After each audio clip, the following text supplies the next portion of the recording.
Muy buenos días, lunes 29 de abril titulamos la apertura de hoy día 141 Milei y Cristina Kirchner, mejores enemigos, porque la teatralización de la política o la política como espectáculo es un fenómeno que se viene analizando desde hace bastante tiempo, podríamos decir medio siglo, pero parece exacerbarse en tiempos de redes sociales y polarización.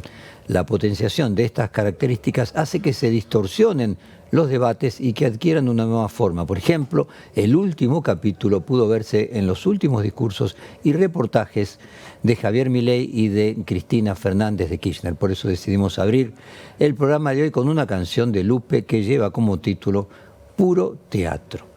¿En qué medida el medio por el que transmitimos un mensaje modifica el mensaje mismo? Uno puede preguntarse. Es decir, si damos un discurso político en forma escrita o por televisión, en un programa de prime time o en el discurso que se transmite, ¿cuánto se altera? ¿Qué sucede, por ejemplo, si lo damos por TikTok, teniendo en cuenta que lo debemos hacer en menos de un minuto? O si lo hacemos en un hilo de Twitter, teniendo en cuenta que son 280 caracteres por cada mensaje. Reformulando la pregunta, si tengo que adaptarme al medio en el que transmito un mensaje, ¿cuánto puede el mensaje conservar su contenido? Vale preguntarse. Y vamos a hacer una pregunta aún más profunda. ¿En qué medida el medio por el que se transmiten los mensajes modifica la forma en que recibimos y percibimos este mensaje? Si los medios tienden a ser cortos, como TikTok o como Twitter, eso significa que la gente va a tener cada vez menos paciencia para recibir mensajes largos. ¿Qué espacio tiene la racionalidad en ese vértigo? Y vivimos en una era de emocionalidad, de emociones fuertes que se transmiten a la política a partir de la tecnología en la que se emiten los mensajes. Ya en el año 1967, 50 años atrás, medio siglo atrás, el cineasta, situacionista y teórico político Guy Debord publicó un libro, un clásico, un libro que ha marcado la política del último medio siglo, que se llamaba La Sociedad del Espectáculo, en el que describe cómo el cine y la televisión, los medios de aquella época, los medios audiovisuales, habían modificado las relaciones sociales. Según Debord, la sociedad del espectáculo se caracteriza por la primacía de la imagen sobre el contenido, donde lo que es bueno aparece y lo que aparece es bueno. En ese contexto, la realidad se ve moldeada y mediada por las imágenes y representaciones que consumimos a través de los medios de comunicación, desde la televisión hasta, podríamos agregar, las redes sociales en la actualidad. Esta sociedad del espectáculo, la política claramente en ella sufre modificaciones. Hay autores, como el propio Debord, que hablan de la espectacularización de la política o la política como espectáculo para referirse a estas transformaciones. Y tal vez toda esta introducción para hablar de los protagonistas de hoy, Javier Milei recientemente, pero también Cristina Kirchner desde hace años, representen este fenómeno en nuestro país. ¿Cuánta densidad conceptual y profundidad se pierde en la espectacularización de la política? Vale preguntarse. Es difícil saberlo. Sin embargo, es natural que la adaptación de la actividad política al medio hace que parte de la forma se imponga sobre el fondo del mensaje político mismo. Y al mismo tiempo, ahora los siguientes fragmentos que vamos a compartir de Cristina Kirchner y de Javier Milei nos van a permitir analizar esta introducción. Vamos a comenzar primero, Cristina Kirchner en Avellaneda, este 27 de abril de este año, diciendo, te puede haber votado el 60%, pero si después la gente se caga de hambre, ¿de qué te sirve? Segura de mí misma, tan segura como era él, que no se preocuparan, que nosotros íbamos a tener no legitimidad de origen porque teníamos apenas el 22% de los votos, pero íbamos a construir legitimidad en la gestión defendiendo los intereses de la sociedad y haciéndonos cargo de las cosas que había que hacer. Porque, hermano, hermana, te puede haber votado el 60% de los votos, pero si después cuando sos gobierno la gente se caga de hambre, pierde el trabajo, aumenta la desocupación, no puede llegar a fin de mes, ¿de qué sirve? Bueno, ahora vamos a compartir otro de Cristina, hablando justamente de los modos y del histrionismo. Ahí Cristina Kirchner dice, al lado de este presidente soy la condesa María Eugenia de Chikov. ¿Cuántas veces escucharon allá, estoy hablando hasta el 2019, ¿no? ¿Cuántas veces escucharon de los contrarios a nosotros siempre, pero en nuestras propias filas había permeado esto de los modales de Cristina, la intensidad de Cristina, o sea que había que, en fin, los modales, o los destratos, o no sé qué otras cosas más. Bueno, convendrán que después de este presidente soy la condesa María Eugenia de Chikov, ¿no? Pues, no me jodan más con esto. No me jodan más con esto. La verdad que no eran los modales. Bueno, para los más jóvenes, la condesa de Chikov es alguien absolutamente desconocido. Veamos a quién se refiere Cristina. Enseñaba modales por televisión, un elemento que evidentemente falta en la política argentina. Y una publicidad reciente rescató al personaje que terminó incluso ironizando sobre sí misma. Vamos a compartir un video y un audio de la nueva María Eugenia Chikov. Por favor, estamos comiendo. Giacomo. Marcos, parece que hace 8 días que no comes. Eso se come de a uno. ¿Vos por qué no lo probaste? Derechito, si no vas a estar jorobado antes de tiempo. Todo lo exagerado está mal, Daniel. Este tenedor está mal puesto, aquel tenedor está mal puesto, ese cubierto está mal puesto. Pero estás abriendo la boca como un cocodrilo. No, porque mamá A mí me gustaría comer y yo te tengo que enseñar. ¿Por qué tienes los codos como un ave que quiere volar? Santo Dios, se está limpiando en el mantel. Maravilloso, maravilloso de la producción haber encontrado. Esto es del año 2001, o sea, cuando todavía podría haber algún nexo con la condesa María Eugenia de Chikov, que creo que debía ser, no sé, de los años 60 o de los años 70. Y vamos a compartir ahora la respuesta de Javier Milei. Es interesante ahí la hipotética condesa de Chikov decía que todo lo exagerado es malo. Compartamos una respuesta de Javier Milei del día de ayer en la marcha universitaria. Ayer a la marcha, vamos a compartir, perdón, una respuesta de Javier Milei del día de ayer a la marcha universitaria, o sea, en Radio Rivadavia, donde como siempre también se puede ver ese histrionismo en el que venimos hablando. Lo leí mal, en el día posterior a la marcha universitaria, quiero decir.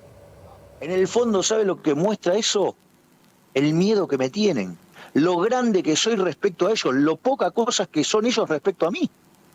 Porque se tuvieron que juntar todos, toda la izquierda, el Frente Renovador, Massa, Kicillof, la provincia de Buenos Aires, sí, digamos, la Cámpora, digo, todas cosas heterogéneas, ¿sí? Los piqueteros, las organizaciones sociales, la Madre de Plaza de Mayo, el radicalismo progre. Todos esos se necesita, si usted para ir a pelearse con uno necesita llamar a 50 tipos, qué grande es ese uno para que usted tenga que requerir a todo este rejunte. Quiere decir que ninguno de esos está a la altura de tener una discusión ínfimamente razonable. Bueno, allí como veíamos, Javier Milei sobre la marcha universitaria demuestra el miedo que me tienen, lo grande que soy frente a ellos, porque se tuvieron que juntar todos. Ahora vamos a compartir otro fragmento de la entrevista también hecha en Radio Rivadavia a Javier Milei, donde dice: si juntás a Cristina, Massa y a Kicillof, es una bolsa de gatos. Si hoy fuéramos a una elección, sacaríamos 54% de los votos. Por lo tanto, en un contexto de esas características, Cristina Kirchner necesita reagrupar toda la tropa y juntarla toda, digamos, porque si vos juntás a Cristina, a Massa, a Kicillof, es decir, que hoy eso verdaderamente es una bolsa de gatos, o sea, la misma bolsa de gatos que fueron gobernando y que verdaderamente esas descoordinaciones generaron uno de los peores gobiernos de la historia. En ese sentido es un esfuerzo desesperado para tratar de unirse y que no entren en un camino que, digamos, que les complique aún más su performance electoral. Bueno, ahora aunque conocido, vamos a hacer un compilado de la parte más histriónica del discurso de Javier Milei en la cena de la Fundación Libertad. Esto fue el 24 de abril, el compilado de Javier Milei, vamos a compartirlo con ustedes. A este escenario el señor presidente de la Nación Argentina, doctor Javier Milei. Hola a todos. No hay plan de estabilización. No, bueno, pero el atraso cambiario. Acá hay un problema de atraso cambiario. No, es imposible conseguir el déficit cero en el 2024. No, bueno, es muy poquito de motosierra y es mucha licuadora. No, bueno, pero ustedes no son liberales, subieron los impuestos. El que está en la provincia. Ya no es una exageración. Dicen, no, pero si sumo 1 más 365 veces me da 360. O sea, ni siquiera saben el cálculo de cómo es la inflación, que es una exponencial. No podés dolarizar. Si no hay fideo y no hay tuco, y me invitás a fideo con tuco. Pero no hay ancla nominal. Menos mal.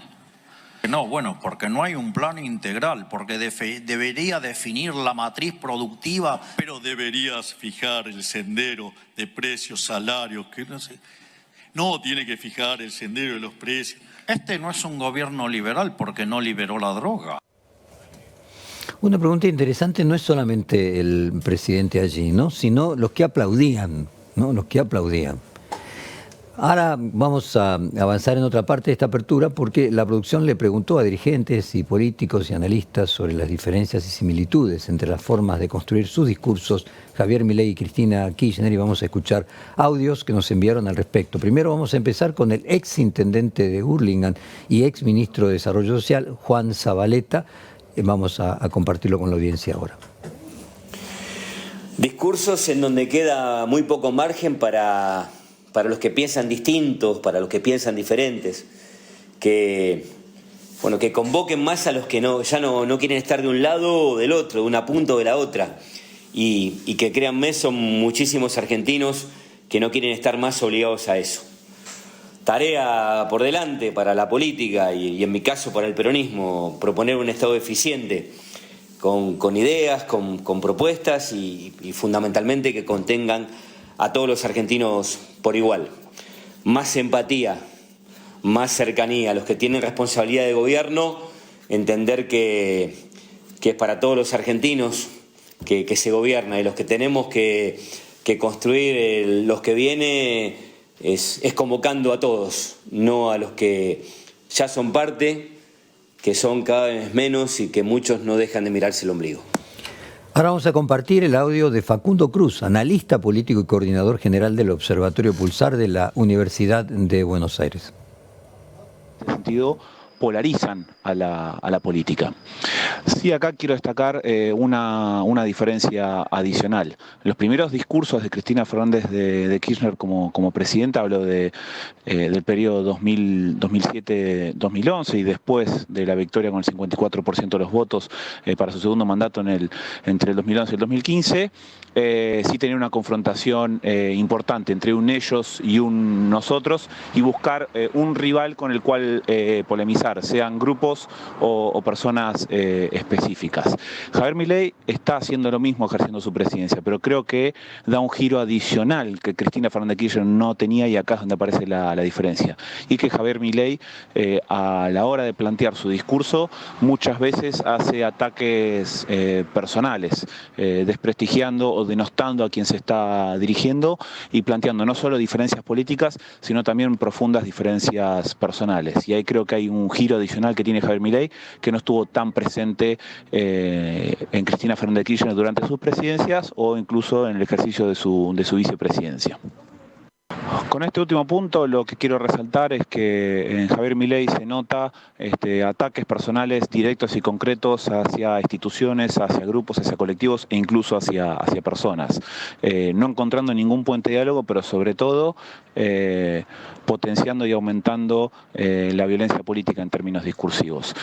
Algo que Cristina Fernández de Kirchner, en el ejercicio de sus dos presidencias y durante su vicepresidencia, no llegó a ese lugar. Me parece que ahí Javier Milei sí tiene un paso adicional en términos de la polarización y de la confrontación política, que ya pasa al estado del ataque personal y directo.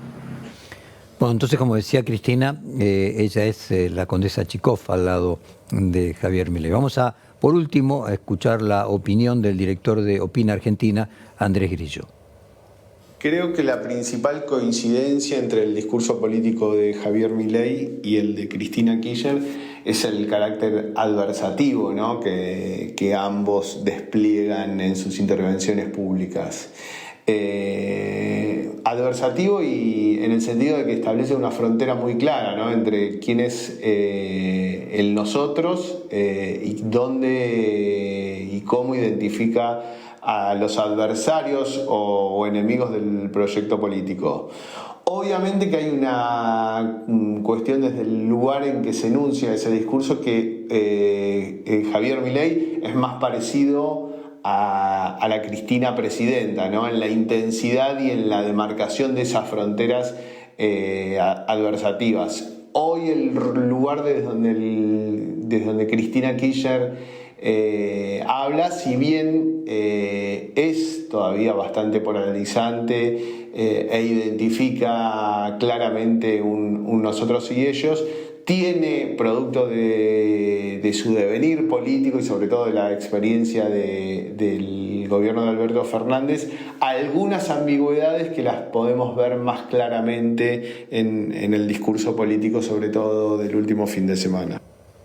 Bueno, como se escuchó en el caso tanto de Zavaleta y de diferentes disciplinas, de Zavaleta político, en el caso de Grillo y de la Cruz, de diferentes consultoras, todos tienen una apreciación bastante similar a la hora de comparar los discursos de Cristina Kirchner y de Javier Milei y encontrarle algún punto de contacto. Por otro lado, el histrionismo de Javier Milei y de Cristina Kirchner va acompañado de una determinada táctica que ambos adoptaron, la de confrontar entre sí.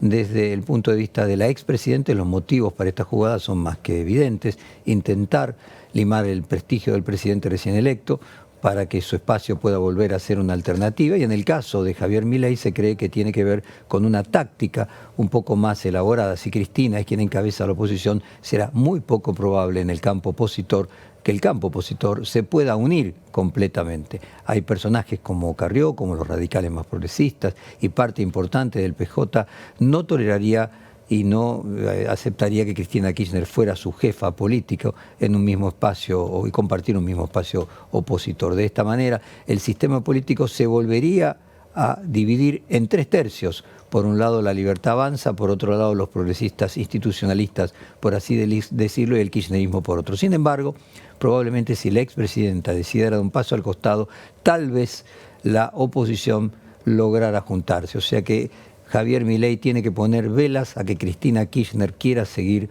actuando en política y polarizando con él para conseguir de su actual debilitada situación, al confrontar con quien hoy concentra todas las miradas, que es el presidente, eso la termine elevando.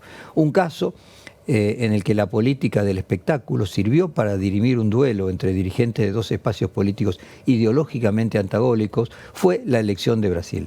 A veces mirarse en el espejo de un país vecino es interesante para entender el desarrollo de los propios procesos. Vamos a compartir 2 pequeños fragmentos que ilustran este duelo entre Lula y Bolsonaro. Esto fue en el debate presidencial en el año 2022. Vamos primero, Lula da Silva diciéndole: el pueblo te va a mandar a tu casa. Insanidade. Presidente da República vir aqui e dizer o que ele fala com a maior disfarçatez. É por isso que no dia 2 de outubro o povo vai te mandar para casa. E eu vou fazer uma coisa para você, vou fazer um decreto acabando com o seu sigilo de 100 anos. Para saber o que tanto você quer esconder por 100 anos. Eu vou fazer um decreto, assinar para saber o que... Bueno, él está diciendo que el día que se iba a votar, el 2 de octubre, el pueblo lo iba a mandar a la casa y que tenía mucho miedo porque había hecho un decreto sobre el sigilo, que sería el silencio por 100 años de determinados actos de gobierno. Y ahí Bolsonaro le responde: sos un mentiroso, un expresidiario, un traidor a la patria. Mentiroso, ex-presidiário, traidor da pátria. Que rachadinha teus filhos roubando milhões de empresas após a tua chegada ao poder. Que CPI é essa da farsa que você vem defender aqui? O que achou a meu respeito? Nada. Que dinheiro de propina? Não teve propina? Propina teve. O senhor Carlos Gabas. Para ser justo con nuestra Argentina polarizada, en el debate presidencial no hubo en la Argentina un intercambio tan duro como este que hubo entre Bolsonaro llamándolo mentiroso, expresidiario y traidor a la patria, a quien actualmente es el presidente de Brasil. Tal vez la diferencia entre Argentina y Brasil es que el dirigente del espacio opositor mayoritario logró convocar a parte de las fuerzas republicanas que históricamente estuvieron enfrentadas con su gobierno. Me estoy refiriendo a que Lula logró sumar entre los apoyos que él logró para ser presidente a todo el espacio anti-Bolsonaro, mientras que en el caso de Cristina Kirchner, ella pareciera tener más capacidad de división que de síntesis, como logró Lula. Un frente, en el caso al peronismo, junto a Carrió, a Manes, al peronismo cordobés, al socialismo santafesino, al ala progresista del radicalismo, sería como una especie de cordón sanitario contra la extrema derecha, que eso es lo que logró en Brasil Lula y que muy difícilmente pueda lograr Cristina Fernández de Kirchner. Todo por el contrario, ella podría hacer que nuevamente ese cordón que nosotros llamamos metafóricamente una suerte de cordón sanitario, se dividiría en dos, beneficiando nuevamente a la Libertad Avanza. Contra el histrionismo y la forma agresiva de utilizar la teatralización en la política que tiene la extrema derecha a nivel mundial, Pedro Sánchez hizo un discurso en el que, además de asegurar que sigue frente a la presidencia de España, planteó la necesidad de establecer una suerte de piso moral, de reglas de juego en la confrontación política. Vamos a compartir un fragmento del discurso de Pedro Sánchez. El país necesita hacer esta reflexión colectiva. De hecho, durante estos 5 días ya hemos comenzado a hacerla. Una reflexión colectiva que abra paso a la limpieza, a la regeneración, al juego limpio. Llevamos demasiado tiempo dejando que el fango colonice impunemente la vida política, la vida pública, contaminándonos de prácticas tóxicas inimaginables hace apenas unos años. Apelo en consecuencia a la conciencia colectiva de la sociedad española. Una sociedad que desde el acuerdo generoso supo sobreponerse a las terribles y profundas heridas del peor de sus pasados. Una sociedad que consiguió vencer de manera ejemplar todos los desafíos democráticos que sufrió, que superó con éxito una pandemia, que pese al difícil contexto geopolítico que sufrimos con guerras en Oriente Medio y en Ucrania, vive un muy buen momento económico y respira paz social. Una sociedad que asombró al mundo por su aceptación entusiasta de los derechos y las libertades, pasando de ser un país oscuro a un referente internacional de libertades y de democracia, de progreso y de convivencia. Hoy pido a la sociedad española que volvamos a ser ejemplo e inspiración para un mundo convulso y herido, porque los males que nos aquejan no son ni mucho menos exclusivos de España. Forman parte de un movimiento reaccionario mundial que aspira a imponer su agenda regresiva mediante la difamación y la falsedad, el odio y la apelación a miedos y amenazas que no se corresponden ni con la ciencia ni con la racionalidad. Mostremos al mundo cómo se defiende a la democracia. Pongamos fin a este fango de la única manera posible, mediante el rechazo colectivo, sereno, democrático, más allá de las siglas y de las ideologías que yo me comprometo a liderar con firmeza como presidente del Gobierno de España. Gracias. Esto que acaban de escuchar fue hace unos minutos, realmente una pieza oratoria como aquella de Alfonsín que repetimos durante muchos programas seguidos, es para guardarla, decía aquí la producción, con agudeza y repetirla continuamente. El fenómeno que representa Milei evidentemente es exacerbado en el caso de la Argentina, como decíamos aquí, como decía Borges, Argentina sufre de hipérbole, o sea, siempre en la Argentina más exagerado, pero es un fenómeno que, como bien dice Pedro Sánchez, se da a nivel mundial. Pero lo cierto es que el fenómeno de Cristina Kirchner no era una tendencia mundial, es decir, el histrionismo y la hipérbole ya venía de antes. Es cierto, como dice ella, que al lado de Milei era la condesa de Chikov, pero probablemente Milei existe porque existió Cristina Fernández de Kirchner. El duelo de la Argentina en la polarización del que pareciera que estamos condenados como Sísifo a no poder nunca salir.